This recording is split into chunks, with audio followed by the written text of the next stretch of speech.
Hi, everybody. My name's Shawn Shaler. This is my friend Chris Ford, aka The Objective Geek of YouTube and Twitter infamy. No, I'm just kidding. Just regular fame is fine. And we are here today, still procrastinating in between seasons of Avatar: The Last Airbender. Not procrastinating. We're drawing out. We're building dramatic tension. And we also just wanted to do the traditional bottom 5 episodes from the previous season before we moved on. But before we get into all that stuff, Chris, how you doing? I am doing great. Yeah, I'm doing great. Work could be. Work is fine. It's If you say unfulfilled. great with a That's question getting mark, good. I question your conviction in how great you're doing. Other things in my life, I am doing great about. Really every aspect, other aspect of my life, I'm doing great. Past 1,000 subscribers, that's cool.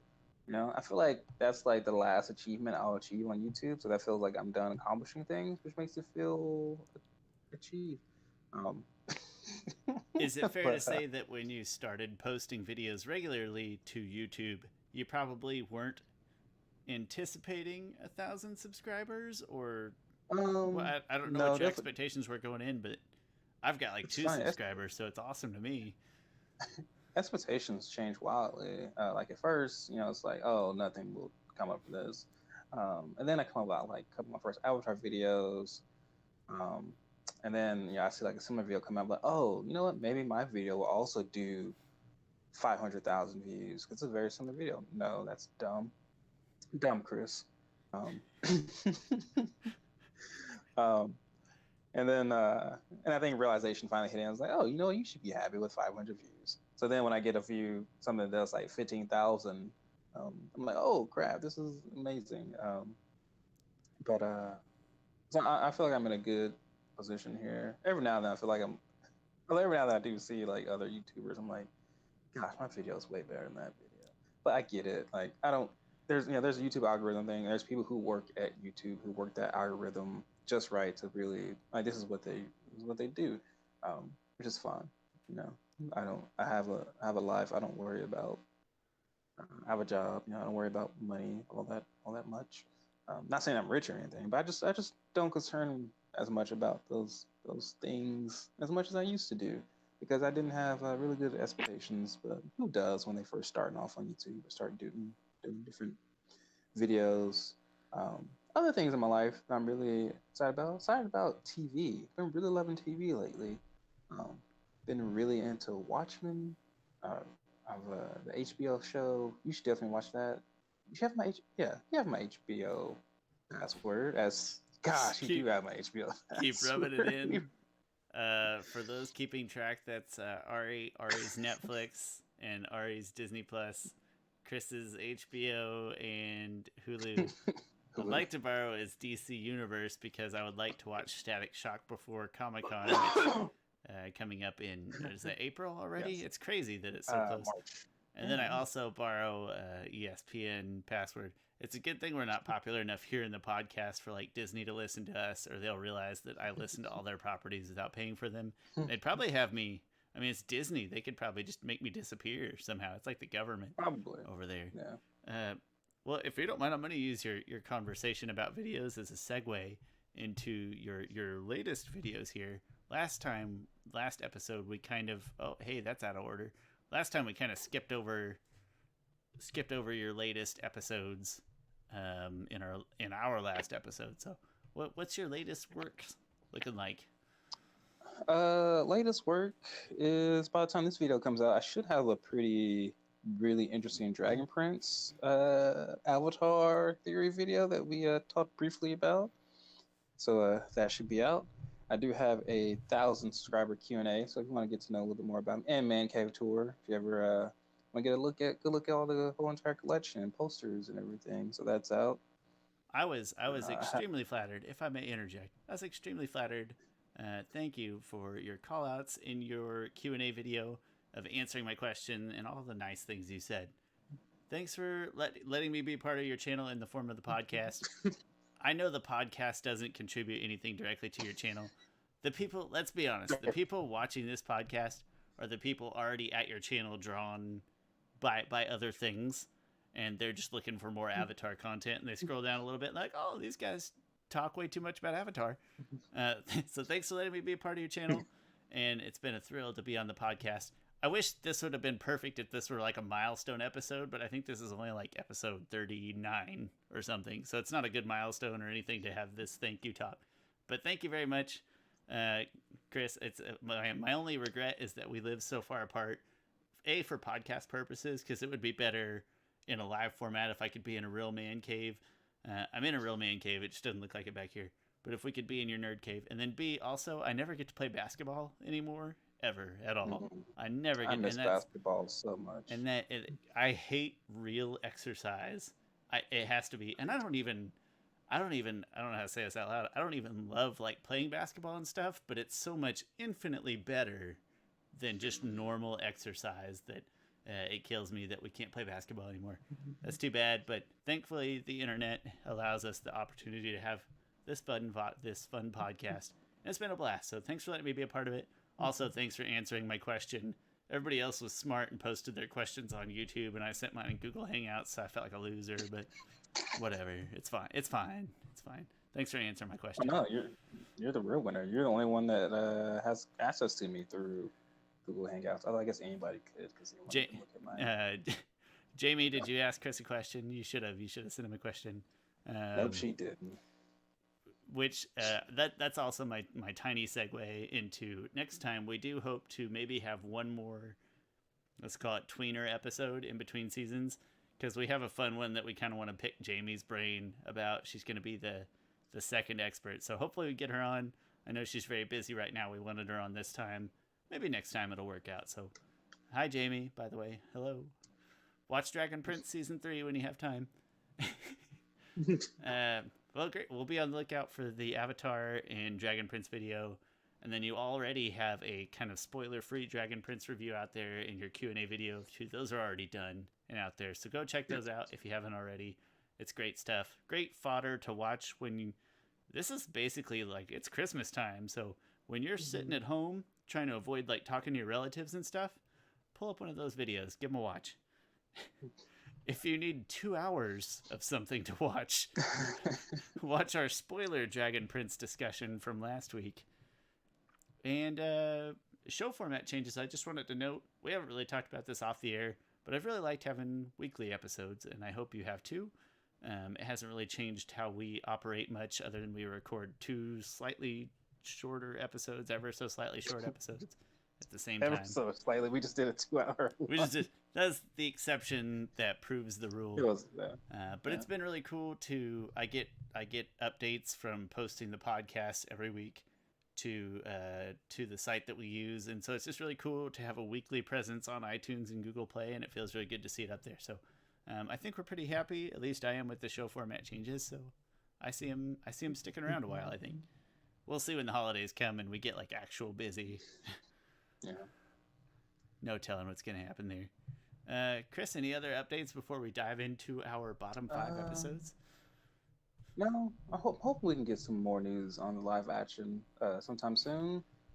Because casting has, or at least casting calls have already started. So I'm hoping to get some casting news at least by the new year, somewhere around that time. That's not me predicting. That's just me hoping. I have no real insider information on this. So. And I don't even have a prediction to offer, but yeah, I Brian maintain Canisco that... and Michael DiMartino has not returned my message on Instagram yet. But that's not to say they won't. They just haven't yet. And someday he'll be on the show, just like we keep asking him. It'll happen. Yeah. And I'm just of the mindset that any news tends to be good news. So just looking forward to hearing anything about it rather than just the occasional picture on the internet. Looking forward to potential dates would be amazing. Just something to look forward to.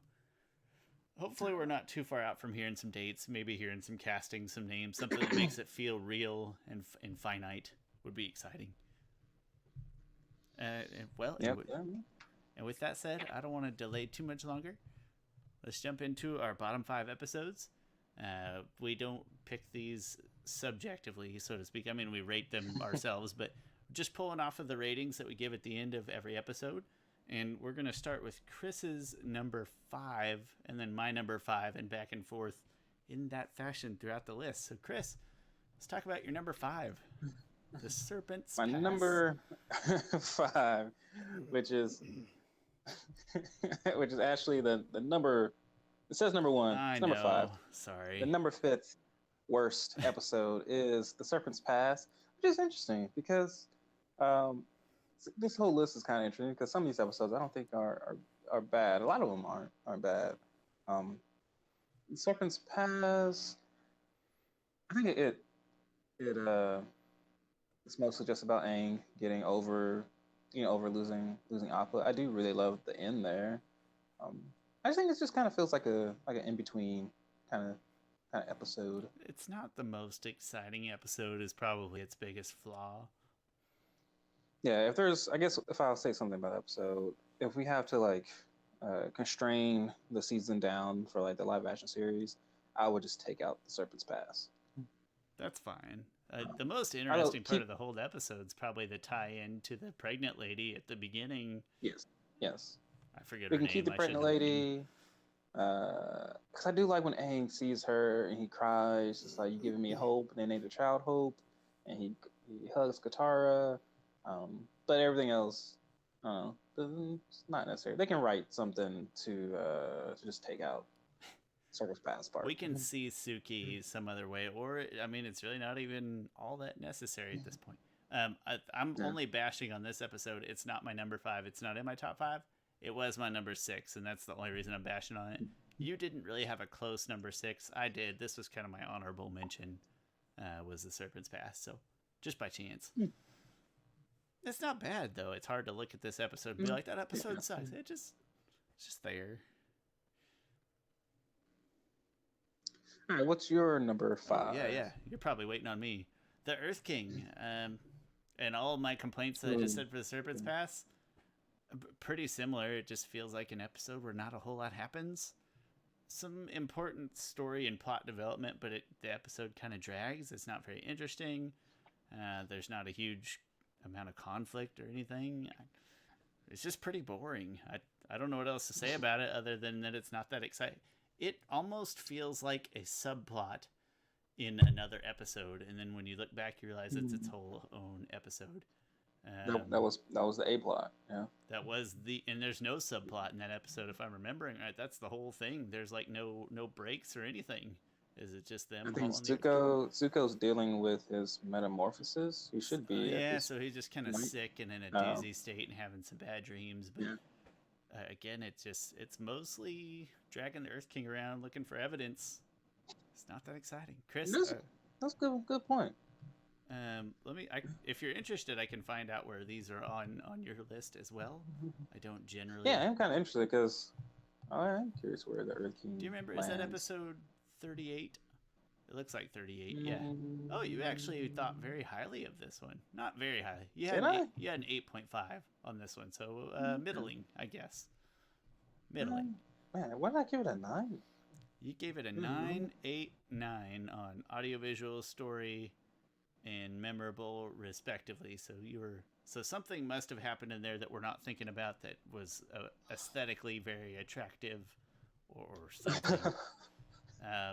Might be some good Iroh quotes in there. I'm not, but either way, just not the most interesting episode. But again, as you mentioned with the Serpent's Pass, I don't think it's bad. It's hard to look at this one and think it's a stupid episode. It just happened to rank a little lower on my scale. All right, you ready for your number 4? Number 4 is The Cave of Two Lovers. I feel personally attacked. Was this one in your top 5? It was. This probably was our most. It was the biggest. It was the biggest point gap. I think it was my number 5. It was the biggest point gap this direction. We have a pretty big point gap the other direction of one that I'm low on, that you're high on. In a few moments, though. Oh gosh, if it's Zuko alone. No, it's not. Anyway. But when I say which one it is, you won't be surprised. Cave of Two Lovers it's a cute episode. Story I feel like I just described like some really like Like a beautiful. little rom-com or Like, something. Like, it's cute, I guess. It's low yeah, budget yeah, cute. yeah, yeah. But it's not that much meat there to chew on. You know, I think this is like a clear representation of our difference and how we and our preferences It for is. things. It is. Um, like it didn't drive the story, not one bit. I don't think. I'm sure it planted a little bit more seeds between Qatar and Aang, but those seeds were already freaking strongly planted. Um, it is memorable just for the secret tunnel, and I love the Sokka comedy with the head palm, head and everything. To me, that's just great, like weird physical humor. Um, but it's just an inconsequential episode. We talk Very sometimes inconsequential. episodes that can be placed anywhere are one thing. You know, they're still integral to the story, but maybe not on a certain schedule. This one, I will give you, is not integral to the overarching plot. But when you mention like style and taste preferences, the story within this episode, it does kind of have its own complete. Like one of the things I do like about it is it has its own independent, complete kind of standalone arc, which always sort of appeals to me personally, and that just happens to be the taste difference in how we watch. But yeah, this one's inconsequential, not even in a move anywhere sense. You could wipe this one, say, from the live action series altogether, and the only thing you'd be missing is the opportunity to see a hippie sing the Cave of Two Lovers song, really. So I can get on board with that. It just happens to represent a lot of the things that I like about the show. That's okay. I'll forgive you. And it really wasn't even rated all that low. The lowest episodes in this season did not scratch the lowest episodes for the previous season. Just for some context. Okay. Yeah, and I didn't think it would, because Earth 2 is a really great book, possibly the best book. It's probably not, but we'll get to that some other time. You know what's funny is I feel the same way about this. Is we just got done talking about the Dragon Prince. I think in general, what I expect to see after we get through the entire seasons and we have that discussion is I think this one's going to have maybe not quite as high of highs and not maybe quite as low of lows in the next season. But I'm interested. We'll wait till we get all the way done. We'll give our opinions, but then we'll also look at the numbers too and how we rated things. We'll go both ways there. Yeah. So Cave of Two Lovers, what did I have here? I forget. Oh, the chase. I don't like the chase. It frustrates me. It's important, but not. I don't know. It gives Azula and Team Azula kind of this overpowered feel, but then in stuff that that doesn't come back. Like they were onto something and they were using it and it was working, and then Team Avatar escapes this one time and then they just give it up. So it's not inconsequential in any way the same way, but it just feels like this episode was just to make Azula feel overpowered and scary, and I guess it has a purpose, but I don't care for it. I don't know. See, I love the chase. I really love that what they call it, a Mexican standoff between Azula, Zuko, There's like and all three of them Aang. or what have you. Yeah. um, I love a lot of stuff that has to do with that episode. Granted, maybe we don't like the Team Avatar don't get along and stuff, but those are grown things. It's the worst versions of all of Team Avatar because they're all grumpy. We did say this, yes. So, Why? Yeah, it Why definitely isn't is. Team Azula tired too? Like they should be tired as they're humans. I know they're. Well, she was riding, and I'm guessing she was getting really good sleep in the train thingy. Oh, I just kind of assumed but- they were not in there solo, but kind of at the helm. I don't know. It just I tend to not like when adversity is built by way of having an enemy feel 100% overpowered. Just not my style. But yeah, and the repetition too isn't good. Like the episode is only memorable because it feels like a certain thing happens 3 or 4 times, and that's because it kind of does. That's all right. We had a pretty good size gap on this one, but it did not fall in your top 5 or anything, so it wasn't quite as big. All right, let's check out your number 3 here. Number 3, Return to Omashu.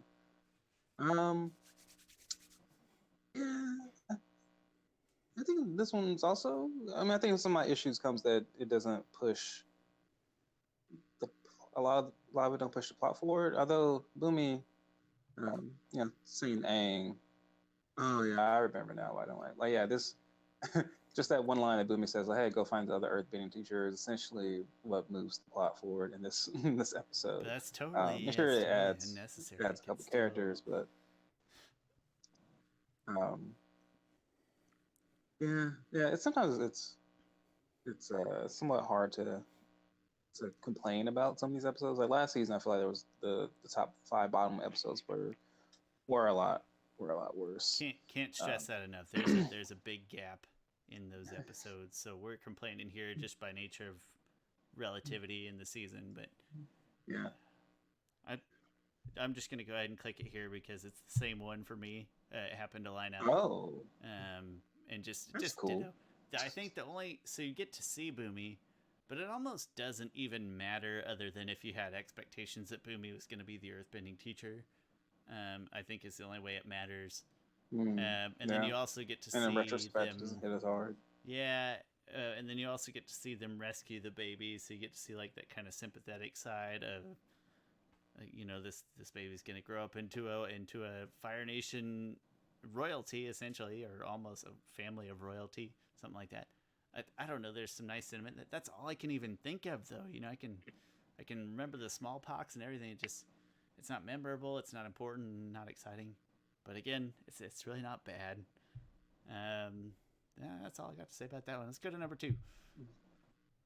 Number 2, the swamp. This is one of those episodes that I can honestly just pass kind of every time. Yeah, it's like, well, it's kind of interesting. Like a lot of in a lot of these early episodes, the main reason for them is really to deliver one thought or one line of dialogue. And this episode is just like, hey, you gotta go find an earthbending teacher you gotta go find this person who looks like Toph, essentially. Here's your image. Now go take it and run with it. We just learned that in the last episode too. Again, yes, I'm just gonna go ahead and click because it happens. That actually lined up really. Look at that. That's beautiful. That's the wow. That's the only place we lined up, though. Allow me to reassure you that you'll be plenty disappointed next time. But just that I don't know. I know they come back later, and the swamp monster kind of plays a role. But all we really take away from this is that the life and everything, and the fact that Kintara can probably waterbend things. There's like that seed, planting the seed, pun intended. Yeah. That Kintara can bend the water inside other things. That's it. That's really all you need from this. Everything else that you heard here, you already heard in the previous boring episode. These are back to back, by the way. You hit Return to Omashu and the Swamp, and it's pretty early in season 2, so it's a little off-putting and a little uninteresting before the season takes a serious shift. Not too long after that. Yeah, and I'm not sure if I remember anything from Zuko in this episode at all.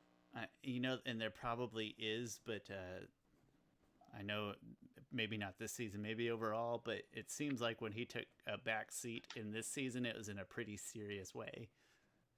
Yeah, which I don't think is bad. It's fine. I think in a lot of stuff in the season, he doesn't show up as much, but I think we've talked about before that he's still really impactful, or his storyline is really impactful. It does a lot with a little bit of time. I think it creates a lot more dramatic tension for sort of his next actions, while we're kind of waiting to see what he does and the choices he makes and all that. This sort of ambivalence of him in these early episodes, I think, helps build to that. We're not getting explicitly evil avatar hunting Zuko, but we're not also witnessing like heavy-handed development. It's like a mystery. So that's probably got some critical merit.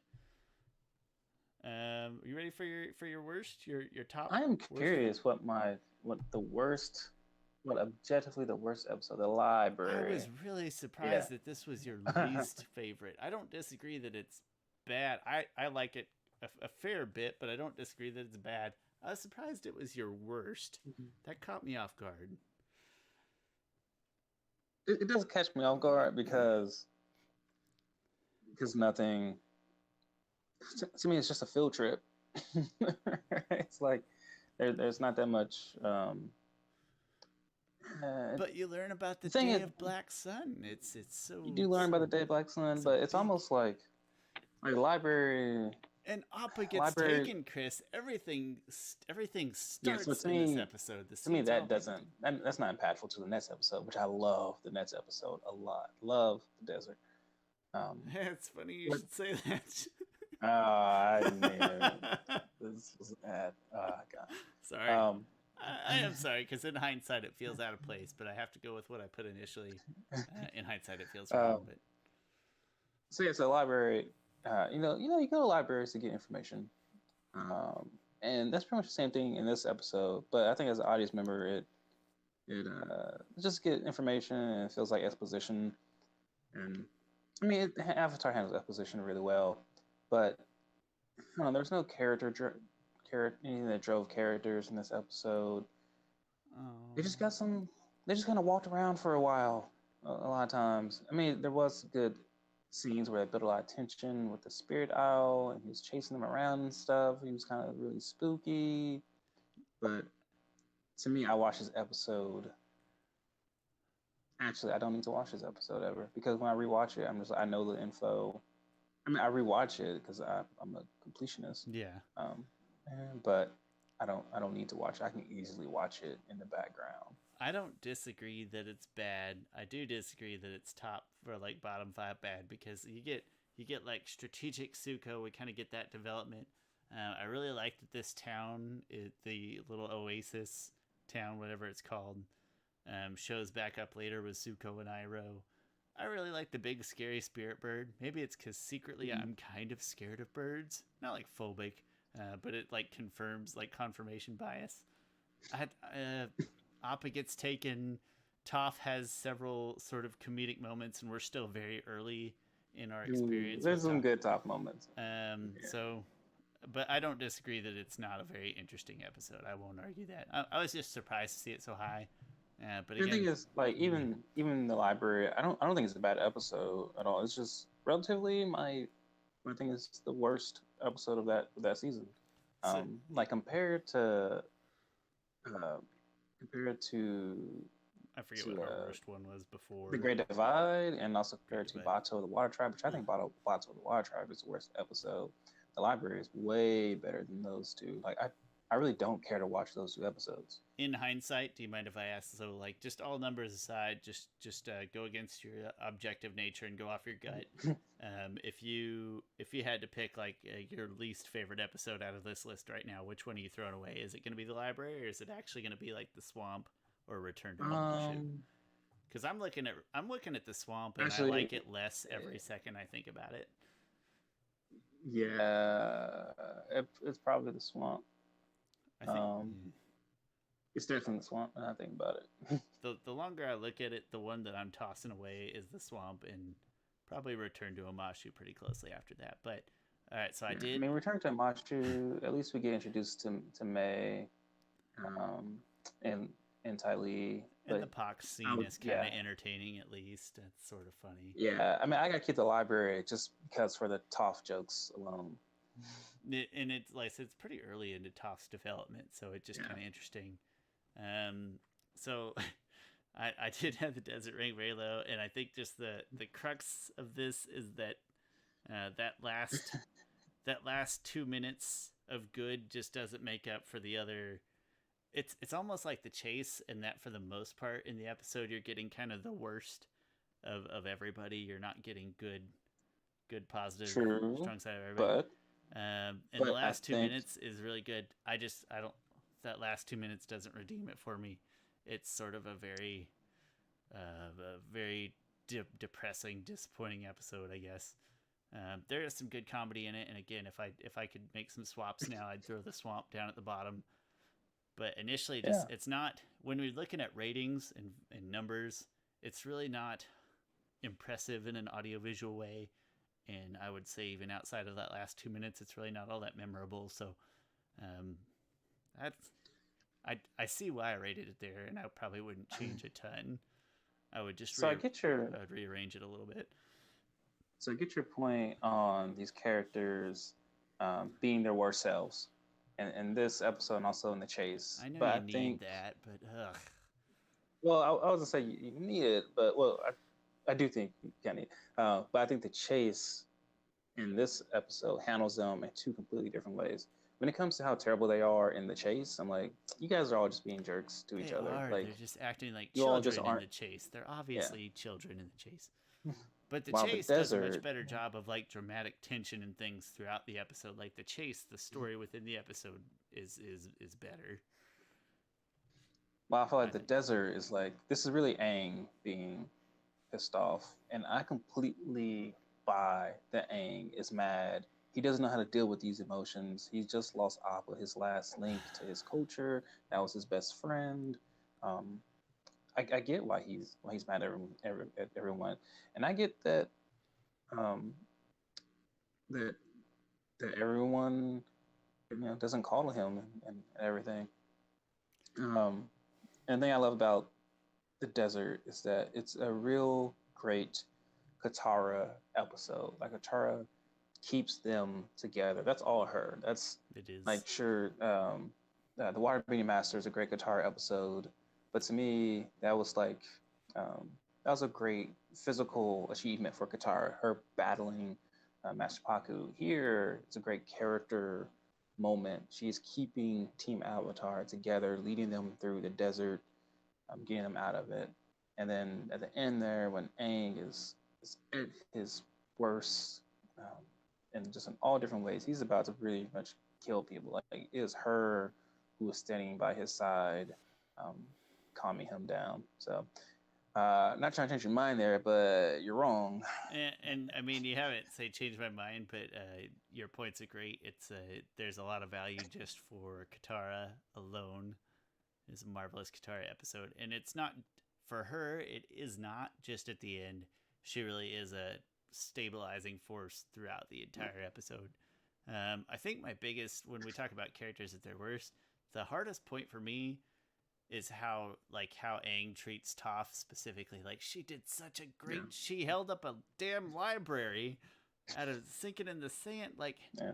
and he treated her Although, so poor that to the extent, all anger aside, that it felt maybe too far out of character for Aang for my taste. his line of "You never liked Appa, you wanted Appa gone," is so wrong. Like, why would Toph ever want Appa gone?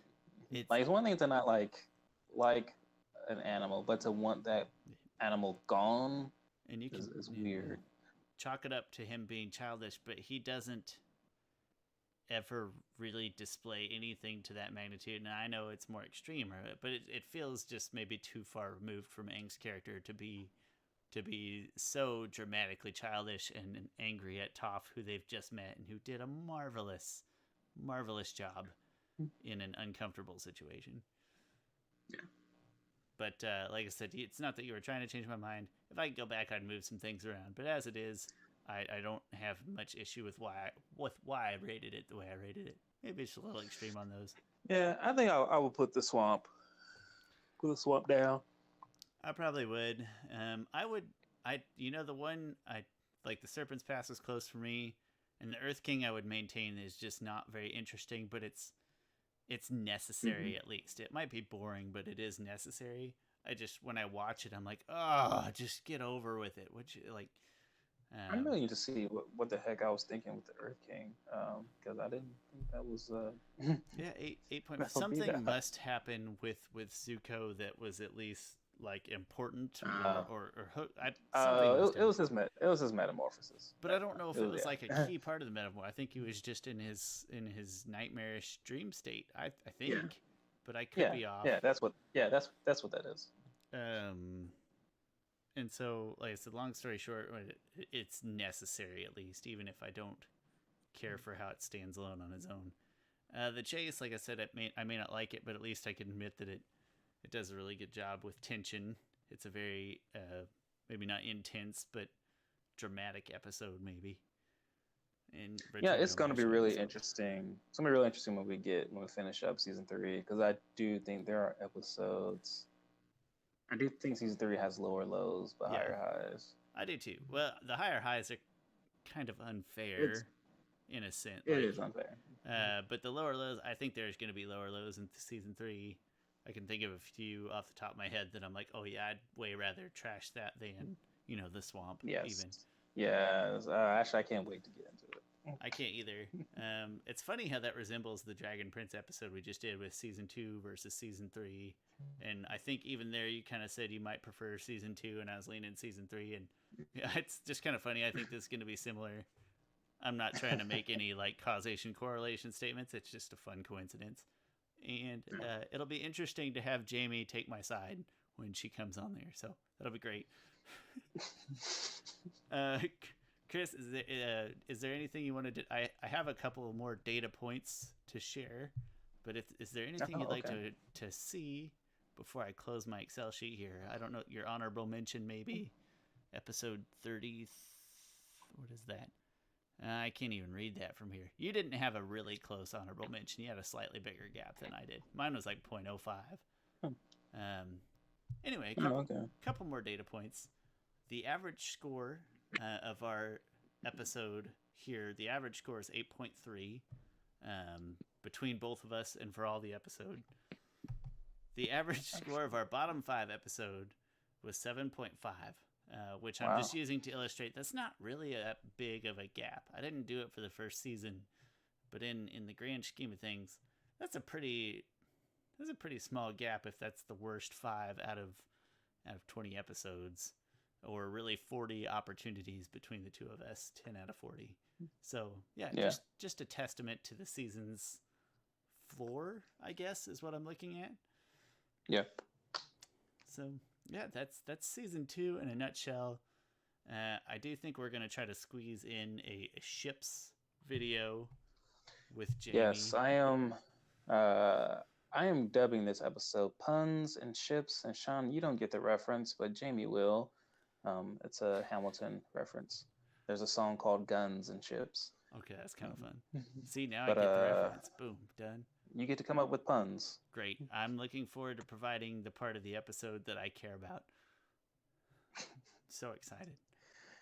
I hope, I gotta be honest, I just hope you two get into like an animated discussion of like disagree. Because usually when she's on, she does a pretty good job of moderating opinions between like when she agrees with me versus when she agrees with you. But usually it's Zuko stuff, and that's why she's on. So I hope this time she brings out some ships that like I won't care at all, and then you'll hate and she'll love, or vice versa.